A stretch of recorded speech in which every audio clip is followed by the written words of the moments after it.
لا يقدر بتمن، وزنه 11 كيلو من الذهب الخالص، اتعمل بحرفية ودقة وأحجار مفيش منها دلوقتي في العالم. دوخ الملوك وأكبر الشخصيات في العالم، من أول الملكة إليزابيث وديانا اللي وقفت ساعة كاملة تتأمل فيه، لحد شو إن لاي وهنري كيسنجر، وآخرهم ملكة الدنمارك اللي وقفت قدامه في المتحف المصري الكبير وما شالتش عينيها من عليه. يا ترى إيه سر قناع توت عنخ آمون؟ وليه وقف السياح بالساعات في المتحف المصري الكبير؟ وهل فعلا الفضائيين كان ليهم يد في الدقة والجمال ده؟ تعالوا نعرف إيه الحكاية.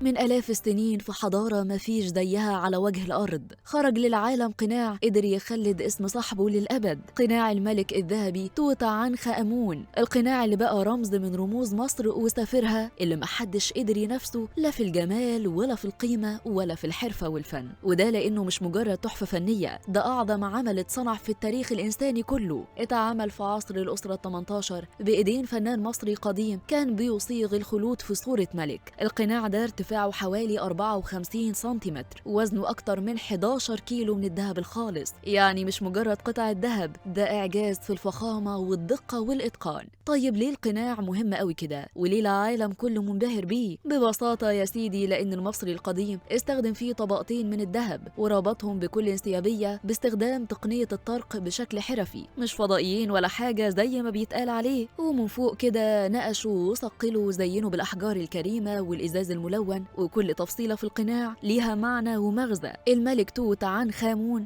ظهر فيه لابس التاج المعروف باسم نمس تاج الملوك في مصر القديمة، واللي بيزينه حية الكبرى رمز واجهة ربة مصر السفلى، ومعاها أنثى العقاب أو نخبة رمز مصر العليا. الاتنين مع بعض بيمثلوا وحدة مصر اللي كانت أغلى حاجة عند كل فرعون. أما اللحية المعقوفة اللي في دقنه فهي اللحية المقدسة اللي كانت مخصصة للآلهة، رمز القوة والأبدية. عيونه معمولين من الكوارتزايد والأوبسيديان، والنتيجة نظرة فيها حياة كأنها حقيقية. القناع كمان مزين بقلادة مكونة من صفوف من الأحجار والزجاج الملون، بيحاكي اللازورد والعقيق الأحمر والجاسبر، وكل حجر محطوط في مكانه بدقة هندسية تبين عبقرية الصانع المصري. أما بقى لو بصينا على الظهر هنلاقي نصوص منقوشة بالهيروغليفية مأخوذة من كتاب الخروج إلى النهار أو المعروف بكتاب الموتى، نصوص هدفها تأمين رحلة الملك في العالم الآخر. القناع مش مجرد مظهر جمالي، ده بيتكلم عن الإيمان والعقيدة والفن اللي بيخدم الروح. ومع مرور آلاف السنين القناع ده ما فقدش لمعته ولا سحره من يوم اكتشاف مقبرة توت عنخ آمون سنة 1922، والعالم كله وقف مدهوش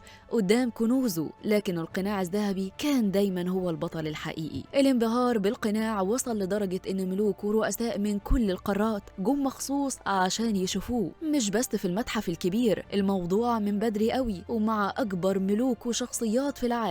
أولهم الملكة إليزابيث الثانية اتأملت فيه في معرض لندن سنة 1972، وقالت وقتها إنها ما شافتش حاجة تضاهي روعته. كمان شارل ديغول زاره في باريس سنة 1967، والأميرة ديانا فضلت قدامه ساعات سنة 1992 ومش قادرة تبعد عينيها عنه. رؤساء زي عبد السلام عارف، شو إن لاي وهنري كيسنجر كلهم وقفوا قدامه مبهورين بيحاولوا يفهموا إزاي حضارة من آلاف السنين ووصلت للجمال ده. حتى ملكة الدنمارك لما شافته وقفت صامتة دقيقة كاملة كأنها في مواجهة حقيقية مع التاريخ نفسه. السر مش بس في الذهب ولا في الحجارة الكريمة، السر في الفكرة، في إن المصري القديم قدر يحول الموت لحياة أبدية والوجه البشري لرمز خالد. القناع ده هو الصورة اللي اختارها الملك لنفسه في العالم الآخر، واللي اختارها المصريين عشان تمثلهم قدام الدنيا كلها. ولما تعرض القناع في المتحف الكبير الدنيا كلها اتكلمت، الزوار اتزحموا والكاميرات اتجهت، والكل كان عايز يعيش اللحظة دي. القاعة اللي بيتعرض فيها مجهزة بأحدث تقنيات العرض في العالم، بتحافظ على الحرارة والرطوبة والإضاءة بدقة، والإزاز الذكي بيخلي لمعة الذهب تظهر من غير ما يتأثر. كمان في شاشات تفاعلية بتخليك تتعرف على كل تفصيلة من القناع بتقنية 3D وكود QR كأنك بتكتشف سره بنفسك. في النهاية القناع الذهبي لتوت عنخ آمون